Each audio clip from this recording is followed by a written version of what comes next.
Fala galera, bom dia, boa tarde, boa noite, boa madrugada. Para ser meu nome é Davi Fernando e vim trazer mais um vídeo aqui pro canal. No vídeo de hoje eu vim comentar o livro Não Tenho Fé Suficiente para Ser Ateu, capítulo 5, tá? É um capítulo um pouco grande, mas eu vou aqui comentando com vocês algumas partes importantes. Mas antes de começar, eu peço para vocês deixarem um like, curtir, compartilhar e comentar aqui no canal, tá? Isso vai ser de grande ajuda, cara. Isso mostra que você está gostando dos meus vídeos, certo? Capítulo 5, ele tem basicamente umas 20, 30 páginas por aí. Ele fala assim: a primeira vida, lei natural ou deslumbramento divino. Ele cita uma frase de Ariel Ruth, acho que é assim, tá? Deus nunca fez um milagre para convencer um ateu, porque suas obras comuns já mostram provas suficientes. Então ele começa com algumas observações, vamos dizer assim, uns questionamentos, né? Algo simples, que a gente olha assim, caraca, se isso aqui é projetado, imagina a vida. Então, basicamente assim, ele cita um exemplo. Quando ele chega em casa, né? Ou melhor, quando ele chega à mesa, foi surpreendido por ver uma caixa de cereal que estava aberta. O conteúdo foi derramado e as letras formavam a mensagem: leve o lixo para fora, mamãe.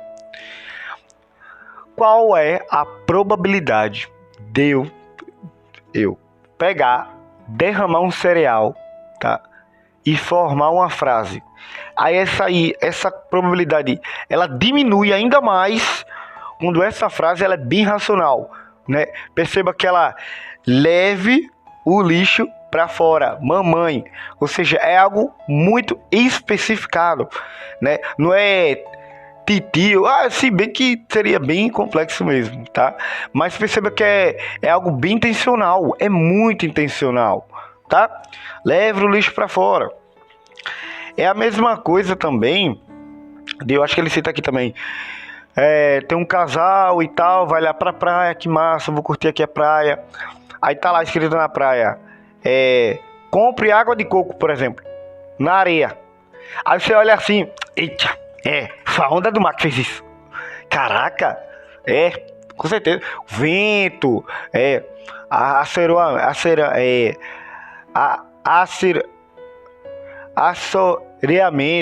assoreamento, né? Foi a erosão aí das rochas, não sei o que. Formou isso aí, rapaz.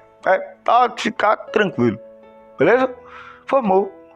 Então, tipo, como assim, cara? Isso é claramente algo inteligente. É claramente a evidência de alguém passou ali e escreveu de alguma forma com graveto, alguma coisa. Então, assim, tem coisas que são muito visíveis. Muito visíveis. Não tem jeito, cara. Aquilo ali tem que ter sido criado por algo inteligente. Porque demanda inteligência. A natureza ela não consegue criar por si própria. E depois ele fala sobre que a vida ela não é simples, né? E eu já citei aqui em alguns dos vídeos que sim, antigamente, lá no tempo de Darwin, acreditava que a célula era mais simples, né? Não é besteira, é só uma ameba, não tem nada dentro não, então é fácil de evoluir, né? Mas não tinha tecnologia. Atualmente a gente tem uma tecnologia bem maior, certo? Muito mais avançada. Então a gente consegue analisar as organelas que tem presente, as estruturas que tem presente na célula, e a gente percebe que é algo muito, muito, muito complexo, tá? E depois ele fala sobre investigando a primeira vida. Quando a gente investiga a primeira vida, quanto os cristãos, quanto os não cristãos, ou de qualquer religião, nunca viu o aparecimento da primeira vida, né? A gente nunca viu, né? Então a gente nunca vai ver, ou melhor, também. Porque criou já foi, né? Ou desenvolveu Evoluiu, já foi. Ou seja, a gente nunca vai ter acesso a essa primeira vida. Na minha interpretação, quando Deus cria Adão e Eva, eles foram os primeiros seres humanos, né? Então, os primeiros seres humanos vivos. Então, eles foram a primeira vida aqui na Terra. Então, a gente nunca vai... Eles nunca viriam eles sendo criados, entendeu? Eles só foram criados. Essa é algo simples. Então, a gente nunca vai ter essa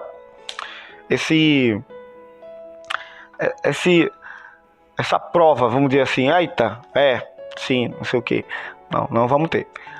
Então ambos, né, não vão ter, todas as religiões ou a ciência, o pessoal ateu não vai saber. Então como que a gente sabe como que foi criado, né, ou se foi criado, né, entre aspas, vamos dizer assim, sei lá, não sei, ou se evoluiu, tá? A gente vê por inferências, a gente vê se faz sentido. É o caso do cereal, é o caso da praia, tá? Faz sentido aquilo? Não faz. Então, a gente conclui por isso. Aí, quando a gente trabalha com isso, a gente trabalha com boa ciência e ciência ruim. A boa ciência, a ciência, sempre vai estar baseada na filosofia, tá? Não existe ciência sem filosofia. Então, a ciência vai estar baseada na filosofia. Filosofia é a base fundamental, tá? Então, se você faz uma filosofia ruim, você vai ter uma ciência ruim. Por exemplo, esse quarto aqui tá bagunçado. Eu vou na venda que a minha mãe mandou. Quando eu chego, esse quarto, ele tá arrumado. Ele tava bagunçado. Não tem como eu concluir. Obrigado, vento. Muito obrigado, viu? Oxi. Caraca, se não fosse o vulcão, esse quarto mesmo não teria coisado. Obrigado, viu? Estrelas. Faz sentido? Então, o que eu tô desconsiderando aí? Eu tô fazendo uma filosofia ruim. Que no caso, eu tô fazendo uma ciência ruim. Porque eu tô desconsiderando a ação de um ser inteligente. Tem duas possibilidades, cara. Só tem duas possibilidades. Ou foi um ser inteligente que fez, criou, organizou, ou foi a natureza que fez, organizou e criou, tá? Não tem outra possibilidade. Ou é um ou é o outro, tá? Ou é um ou é o outro. E como eu falei em um vídeo lá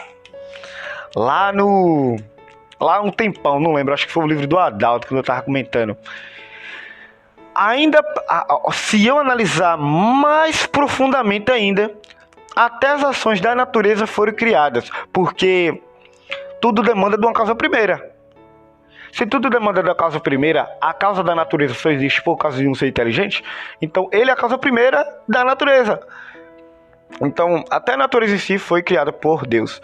Mas se a gente for analisar, vamos analisar especificamente se isso aqui foi criado por ação de ventos, ação de terremotos, vulcões, ou algo que foi ali realmente direto, já foi criado, tá? Então, se eu for analisar assim, então sim, a gente poderia analisar entre natureza e naturalismo e designer. Certo? Então, a ciência ela está baseada na filosofia. Se eu faço uma filosofia ruim, eu vou fazer uma ciência ruim. Se eu desconsidero a ação de um ser inteligente onde algo está muito visível, eu erro. Eu erro grave. Grave. Não existe, cara. Tem algo aqui. Veio a existir o planeta Terra. Pá! Não, mas eu tenho que explicar isso naturalmente. Mas é lógico, cara, que tem a possibilidade de um ser inteligente ter criado. E se ele criou? Tá? E se o naturalismo estiver errado? E agora? Como que você explica? Porque a ciência atual, né, de muitos materialistas, naturalistas, é explicar o mundo, qualquer coisa. Não, a gente tem que explicar de forma natural. Olha o pressuposto dos caras. Tá? Aí você claramente vai errar, porque vai chegar um momento, eu ainda vou botar assim, vai chegar um momento, né? Algo vai ser criado por um design, mas ele vai ter que explicar que foi criado pela natureza. Então você vai errar. Aí imagina, agora olha como piora, que você vai ter que criar uma teoria que ela é baseada no naturalismo. Então se você já começa errado, todos os pressupostos em seguida vai ser errados. Porque você pegou do primeiro pressuposto errado. Vai acumulando o erro. Tá? Então é basicamente isso.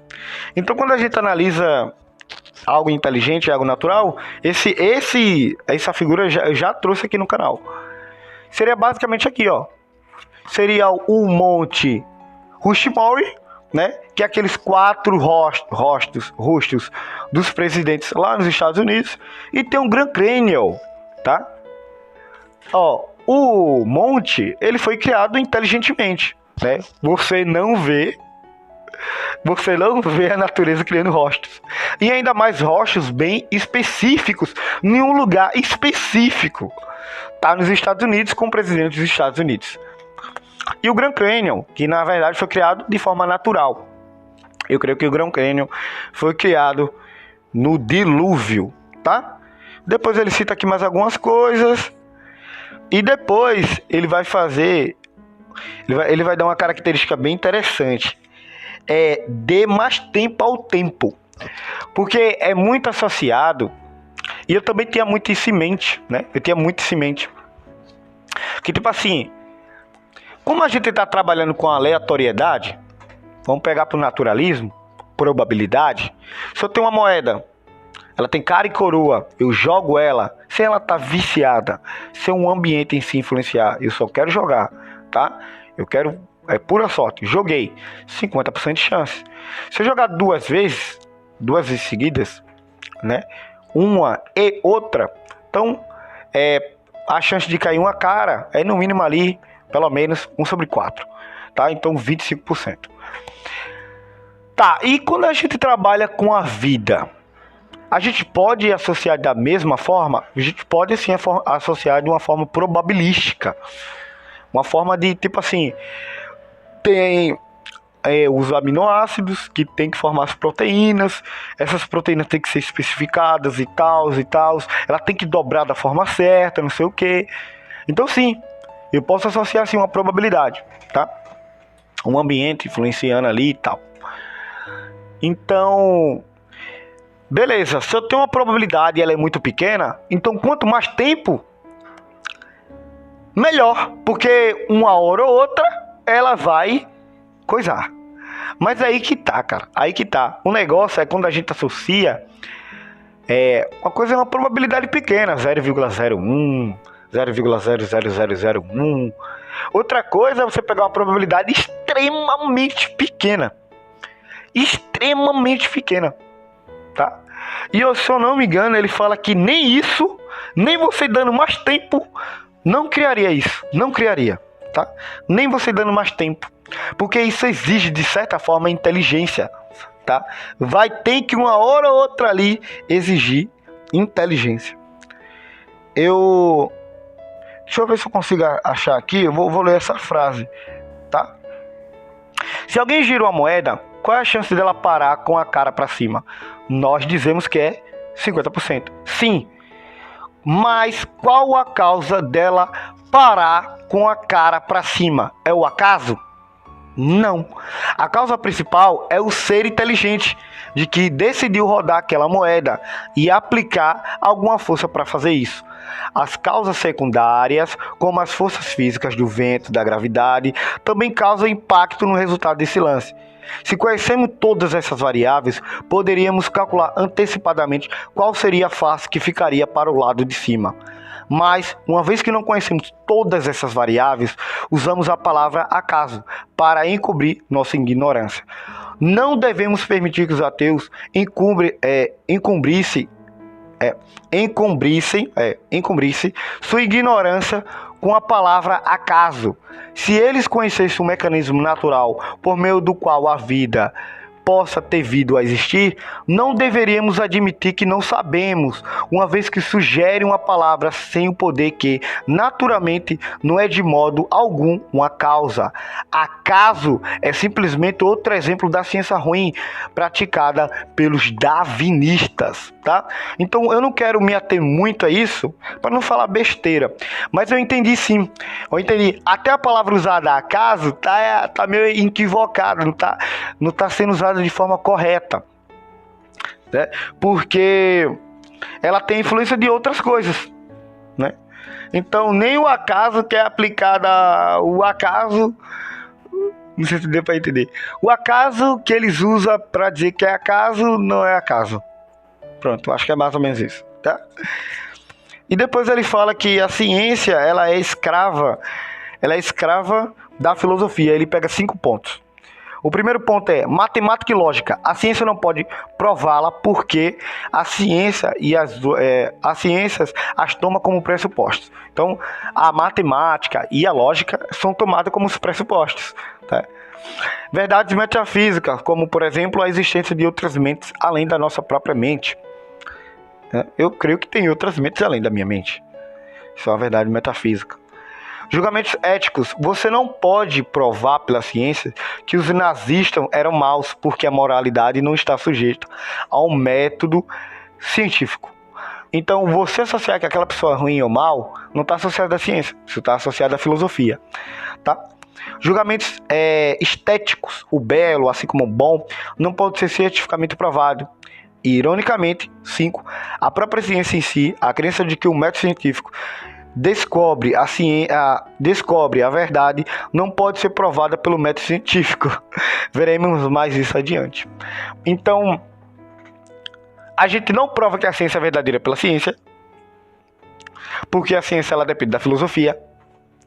A gente não prova que bom ou mal pela ciência, porque a gente só prova isso pela filosofia. Então, a ciência, ela depende, ela é escrava da filosofia. Se você faz uma filosofia ruim, você vai ter uma ciência ruim, beleza? Depois ele fala sobre o materialismo, ele explica mais algumas coisas. E ele cita algo aqui bem interessante. A parte aqui interessante, mas eu não vou falar não. Eu não vou falar. Eu só vou comentar um negócio, né? A própria existência do ateu já pressupõe a existência de Deus. Porque para dizer que Deus existe, para dizer que Deus não existe, ele tem que ter uma ideia que Deus existe. Para você dizer que não é verdade, você tem que saber o que é verdade. Para você dizer que não é plausível, você tem que saber o que é plausível. Para você dizer que não foi projetado, você tem que saber o que é projetado. Então, é basicamente isso. Então, a própria existência dos ateus, né, as razões, né, por que as razões exigem, né, porque existe uma razão, eu já pressuporia um designer, tá? Porque, fica vendo, o próprio fato de os darwinistas acharem que tem razões para o seu ateísmo pressupõe a existência de Deus. Porque as razões exigem um universo razoável. Razoável. Ou seja, que exige lógica, ordem, planejamento e verdade. Então a própria existência da razão já provaria a existência de Deus. Tá bem? E aqui era interessante, mas eu não vou comentar não. Então, para finalizar, a gente acaba, é o seguinte: será que os darwinistas naturalistas, né, porque tem darwinistas que são cristãos, será que eles estão fazendo uma ciência boa? Uma ciência boa, ela depende de uma filosofia boa, né? Então, se eu tenho uma filosofia má, se eu desconsidero a ação de um ser inteligente, na verdade isso aí é mais para o darwinista naturalista, como eu falei. Se eu desconsidero a ação de um ser inteligente, os meus pressupostos, todos eles têm que ser baseados no materialismo. E como que você me garante que isso está sendo correto? Né? Porque isso não bate com a probabilidade. Isso não bate com algumas evidências. Tá? Então esse é o fato de eu não ser darwinista cristão. Não é somente... Eu sei que Deus existe, eu tenho plena certeza disso. Deus existe é fato. Tá? Se Deus é o da Bíblia, talvez é outra história. Mas que Deus existe e é o da Bíblia, eu creio e eu consigo concluir que é o da Bíblia, tá? Então, para mim é evidente. Argumentos filosóficos, científicos, história, arqueológicos, tá? Agora sim, vamos lá, vamos trabalhar com evolução. Para mim, Deus existe, é fato. Se a evolução aconteceu, ele teria guiado a evolução, tá? Mas eu ainda assim, eu não fazeria ele guiar a evolução por alguns problemas que eu acho. Primeiro, para mim já estaria diminuindo Deus, porque ele é tão grande, cria as coisas em basicamente instantaneamente, mas o mundo ele decidiu criar em bilhões de anos. Que coisa, hein? Então ele cura cego, faz isso, faz aquilo instantaneamente, mas quando é para criar o mundo, ele cria em bilhões de anos. Então, para mim, você está diminuindo Deus. Segundo, você entra em contradição com algumas coisas da Bíblia, tá? E é isso, certo? Então, esse é o comentário. Será que você está fazendo uma ciência boa? Veja se a sua filosofia é boa. Então curta, compartilhe, comente, já deixa logo o seu gostei. Até o próximo vídeo, galera. Valeu, abraço, tamo junto, viu? É nóis.